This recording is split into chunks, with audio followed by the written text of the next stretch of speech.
Hey everybody, and welcome back to Sip and Talk. Okay, so you know how cats will like totally freak out at their reflection? Yeah. And they'll like puff up and hiss at a mirror? Oh, yeah, totally. Like they're ready to brawl? For sure, for sure. It's so funny.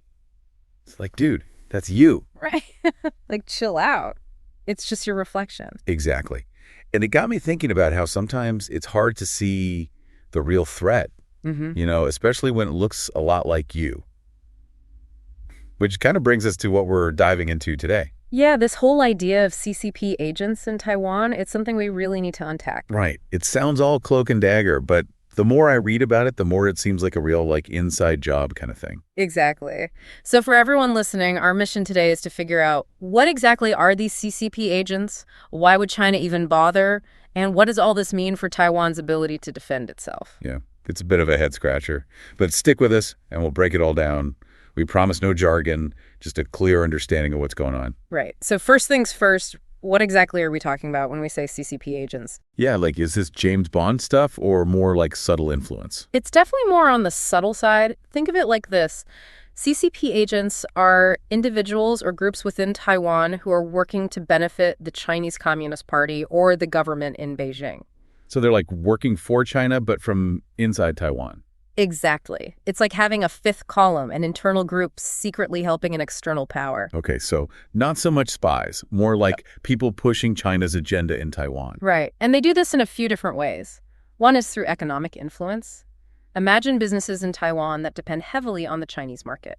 They might start supporting policies that benefit Beijing, even if it's not in Taiwan's best interest. That makes sense. I guess if your business relies on China, you wouldn't want to rock the boat. Right. Then there's the manipulation of media and online spaces. This is what people call information warfare. So like spreading fake news and propaganda. It can be that, but it's also about controlling the narrative, pushing certain viewpoints, and even using internet trolls to create confusion and sow discord. It's like that saying, the best lies are mixed with truth. Exactly. It's about making people doubt what they see and hear. So how do these agents actually get into positions of influence?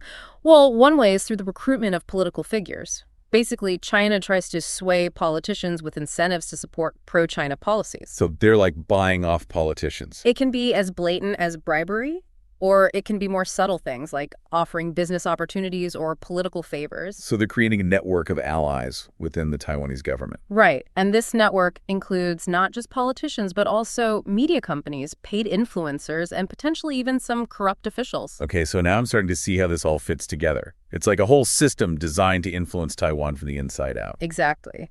And the sources we looked at really highlight that China has been building the system very deliberately and strategically. So this brings us to a question.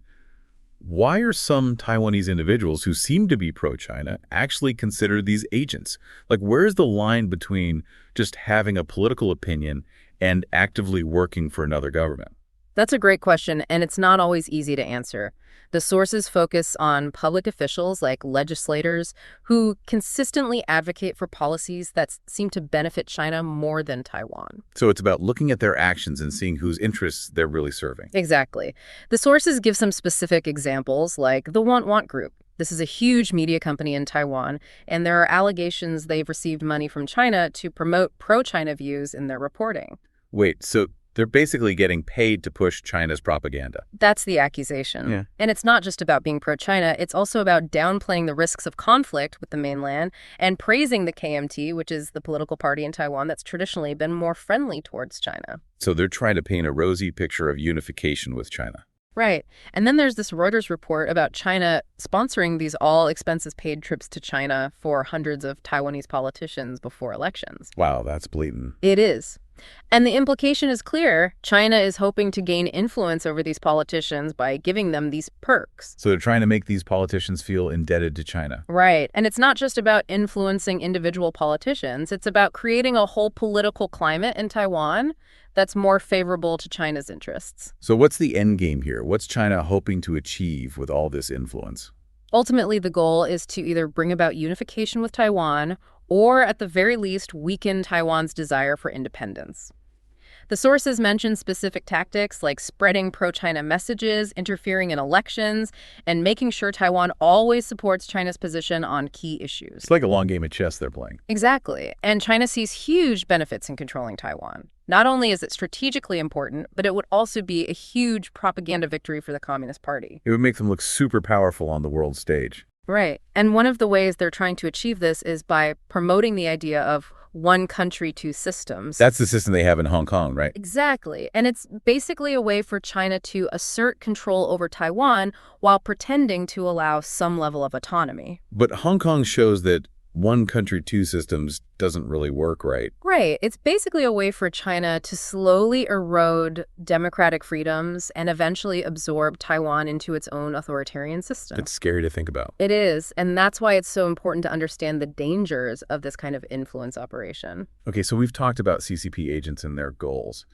But one of the sources also mentions this idea of the danger of political apathy in Taiwan. How does that fit into all of this? Well, political apathy, especially among younger people, makes Taiwan more vulnerable to these influence operations. When people feel like their vote doesn't matter or that politics doesn't affect their lives, they're less likely to pay attention to what's going on. And if they're not paying attention, they're not going to notice these subtle attempts to influence them. Exactly. And the sources point to some concerning trends, like declining voter turnout among young people. This was particularly evident in the 2022 local elections. So fewer young people are voting. That's not good. Right. And it creates an opportunity for those with money and influence to shape political outcomes without much public scrutiny. It's like if nobody's watching, the referees can rig the game. Exactly. And that's why political apathy is so dangerous. It weakens Taiwan's defenses from the inside out. So what can be done about it? How do you get people more engaged in politics? That's a tough question. But the sources suggest a few things. One is increasing political transparency. People are more likely to participate if they feel like they understand what's going on and that their voice is being heard. So like less backroom deals, more open debate. Exactly. Another idea is to reduce the partisan conflict that dominates Taiwanese politics. Right now, it's so polarized that many people feel like there's no point in even trying to engage. It's like they've given up on the system. Right. So finding ways to bridge those divides and create a more collaborative political environment could help to re-engage people. Okay, so we've talked about the dangers of CCP agents and political apathy, but the sources also present some counter-arguments. What are some of the other perspectives on this issue? Right. It's important to acknowledge that not everyone agrees on the extent of China's influence in Taiwan. Some people argue that the threat is being exaggerated and that Taiwanese voters are more discerning than they're given credit for. So they're saying that Taiwanese people can see through the propaganda and make up their own minds. Exactly. And they point to Tsai Ing-wen's victory in the 2020 election as evidence of this. This was after the Hong Kong protests, which really raised awareness of China's authoritarian tendencies, and yet Tsai, who's seen as more pro-independence, still won convincingly. So that suggests that Taiwanese voters aren't easily swayed by China's pressure. Right. And then there's the issue of Taiwan's economic dependence on China. This is a huge factor that can't be ignored. I mean, Taiwan's economy is heavily reliant on trade with China, right? Exactly. And many people argue that being too aggressive and cracking down on anything seen as CCP influence could actually harm Taiwan's economy. So it's a balancing act between protecting your democracy and protecting your economic interests. Right. And some people also worry that the definition of CCP agent is too broad and could be used to silence legitimate dissent. So, like, what if someone just wants to advocate for closer ties with China? Does that make them a CCP agent? That's the concern. And there's a risk that cracking down too hard on CCP influence could actually erode freedom of speech and create a climate of fear. So it's important to be careful not to overreach and end up undermining the very freedoms you're trying to protect. Exactly. And it's also worth noting that political apathy isn't unique to Taiwan. It's a trend in many democracies around the world. Yeah, I've heard that voter turnout has been declining in a lot of countries. Right. And it doesn't necessarily mean that democracy is failing. It could just be a sign that people are disillusioned with traditional politics or that they're finding other ways to engage in civic life. So maybe young people in Taiwan are just focusing on other issues that are important to them. Exactly, like environmentalism or social justice. And the sources remind us that despite some apathy, Taiwan's democratic institutions are still functioning. There's still significant voter turnout in major elections, which shows that people still care about their democracy. Okay, so we've covered a lot of ground here. We've talked about CCP agents, political apathy, and the challenges of balancing security and economic interests. Now let's shift gears and talk about the crucial role of self-defense in international support. Right, because at the end of the day, Taiwan needs to be able to defend itself if it wants to remain free and independent. And that means having a strong military and the support of allies like the U.S. Exactly, and that's where things get tricky because Taiwan's ability to defend itself is directly linked to its internal politics and how the world perceives its commitment to self-defense. So, like, if Taiwan doesn't look like it's serious about defending itself, other countries might be less willing to help. Right. There's a saying, heaven helps those who help themselves, and it applies here too. If Taiwan wants the support of the international community, it needs to show that it's willing to put in the effort to defend itself. Okay, so how does this relate to what we were talking about earlier with CCP agents and political apathy? Well, one of the sources highlights the potential consequences if Taiwan's defense budget isn't increased. This is particularly relevant because the KMT, the party that's traditionally been more friendly towards China, has been pushing to freeze or even cut the defense budget. Really? Why would they do that? There are a few possible explanations. One is that they genuinely believe that reducing military spending will lessen tensions with China. So it's like a peace offering. It could be seen that way. Okay. But the problem is that it could also be seen as a sign of weakness by China. Which could make them more aggressive. Exactly, and that's the danger of appeasement. It often backfires and emboldens the aggressor. So cutting the defense budget could actually make Taiwan less safe. Exactly. And it also sends a bad signal to Taiwan's allies, like the U.S. Like they're not taking the threat seriously. Right. And that could lead to a decrease in U.S. military support, which could include things like delays or cancellations of arms sales, reduced intelligence sharing, and less cooperation overall. Wow, so it could really damage Taiwan's relationship with the U.S. It could. And it's not just the U.S. allies, like Japan and Australia might also be less willing to help if they feel like Taiwan isn't pulling its weight. So Taiwan could end up isolated and vulnerable. Exactly. And domestically cutting the defense budget could create political turmoil and undermine public confidence in the government's ability to protect the country. It would be like saying we're not serious about defending ourselves. Right. And the sources give us some specific numbers to think about. Taiwan had planned to increase its defense spending to over 3% of its GDP in 2025, but the KMT has been trying to cut that. So they're trying to reduce spending at a time when the threat from China is growing. Exactly. And Elbridge Colby, a prominent U.S. defense expert, has even suggested that Taiwan should be aiming for 10% of its GDP on defense. 10%? That's a lot. It is. But it shows how seriously some people in the U.S. are taking this threat. And the sources mentioned that freezing the defense budget could have a real impact on specific arms sales. Right. They mentioned things like a $571.3 million defense support package and a $26.5 million military equipment sale that could be affected. And it's not just about buying weapons, it's also about strategic cooperation, things like joint military exercises and intelligence sharing. So cutting the defense budget could really hamstring Taiwan's ability to defend itself. Exactly. And it's important to remember that China is constantly increasing its own military spending. They're projected to spend around $245 billion in 2025, which is a 7.2% increase from the previous year. So the gap between China's military and Taiwan's military is only getting bigger. Right. And freezing Taiwan's budget would just make that gap even wider. And it would also affect key defense projects like the development of submarines and drones, which are essential for Taiwan's asymmetric warfare strategy. What's asymmetric warfare? It basically means using unconventional tactics and technologies to counter a more powerful adversary. So instead of trying to match China's military strength head-on, Taiwan is focusing on developing capabilities that can exploit China's weaknesses. So things like submarines and drones can help Taiwan to level the playing field. Exactly. And the sources even include a table that compares Taiwan's defense spending to other countries as a percentage of GDP.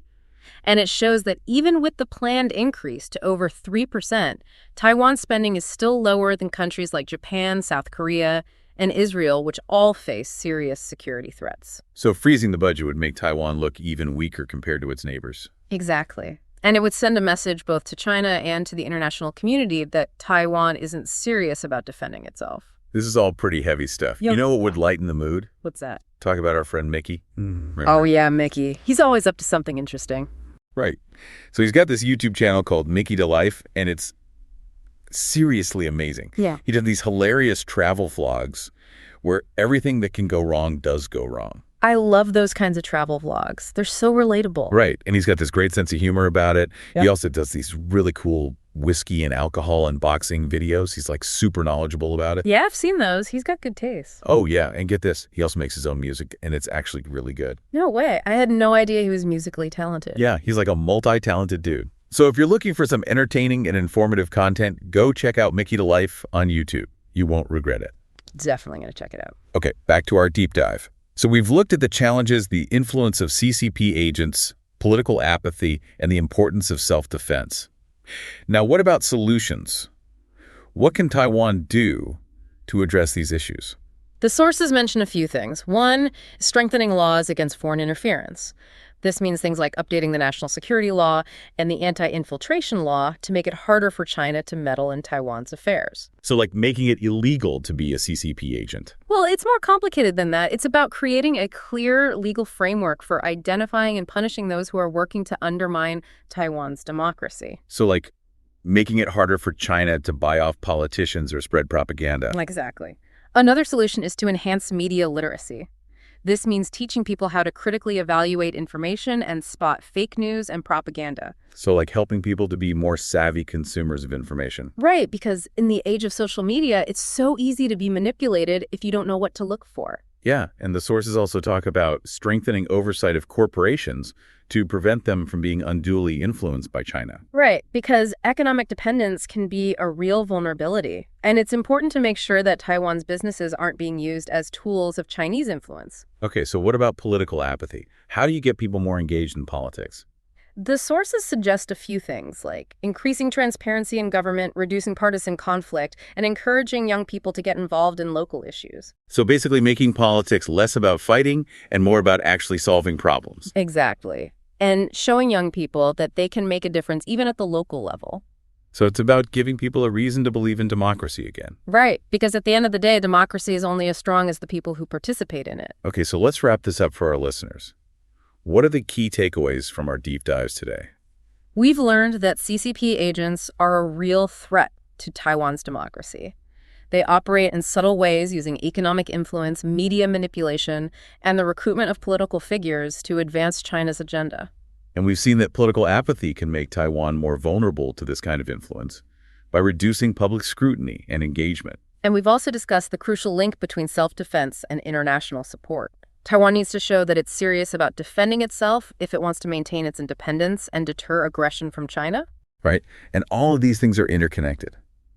Taiwan's internal politics, its external security, and how the world perceives its commitment to self-defense all play a role in determining its future. So for our listeners, the takeaway is this. Stay informed, stay engaged, and understand that the choices Taiwan makes today will have a profound impact on its future. Okay, so here's a final thought to leave you with. Given everything we've discussed today, what do you think is the single most important action Taiwan can take right now to safeguard its future? It's a complex question with no easy answers, but it's something worth thinking about. Thanks for joining us on The Deep Dive. We'll see you next time.